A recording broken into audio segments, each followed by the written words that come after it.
সালের 18 জুলাই বৃহস্পতিবার বাংলাদেশে কোটা সংস্কার আন্দোলনকারীদের কমপ্লিট শাটডাউন কর্মসূচির ফলে ব্যাপক সংঘর্ষ, সহিংসতা এবং প্রাণহানির ঘটনা ঘটে। এই দিনে রাজধানী ঢাকাসহ সারা দেশে অন্তত 31 জন নিহত হন, যাদের মধ্যে 11 জন শিক্ষার্থী ছিলেন। সংঘর্ষে আহত হন প্রায় 1,500 মানুষ। এর আগে 16 জুলাই 6 জন নিহত হওয়ায় মোট শহীদের সংখ্যা দাঁড়ায় 37 জনে।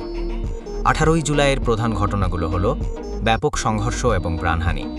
ঢাকা, চট্টগ্রাম, নরসিংদী, রংপুর, সাভার এবং মাদারীপুরে সংঘর্ষের ঘটনা ঘটে। সরকারি ভবনে অগ্নিসংযোগ। রামপুরায় বিটিবি ভবন, মহাখালীতে দুর্যোগ ব্যবস্থাপনার অধিদপ্তর, ডাটা সেন্টার ও সেতু ভবনে অগ্নিসংযোগ করা হয়, যার ফলে বিটিবির সম্প্রচার বন্ধ হয়ে যায়। মিরপুর, মহাখালী ও বাড্ডাসহ কয়েকটি এলাকায় পুলিশ বক্স এবং উত্তরাপুর থানায় আগুন ধরিয়ে দেওয়া হয়। যোগাযোগ বিচ্ছিন্ন। দুপুর 12টা থেকে গভীর রাত পর্যন্ত ঢাকার সঙ্গে অধিকাংশ জেলার রেল যোগাযোগ বিচ্ছিন্ন ছিল। রাত 9টার পর থেকে ইন্টারনেট সেবা পুরোপুরি বন্ধ করে দেওয়া হয়। যাত্রাবাড়িতে হানি ফ্লাইওভারের টোল প্লাজায় আগুন দেওয়া হয় এবং ঢাকা-চট্টগ্রাম মহাসড়ক সহ রাজধানীর অনেক এলাকায় সড়ক অবরোধ করা হয়। আইনশৃঙ্খলা পরিস্থিতি স্বাভাবিক রাখতে ঢাকাসহ 229 প্লাটুন বিজিবি মোতায়েন করা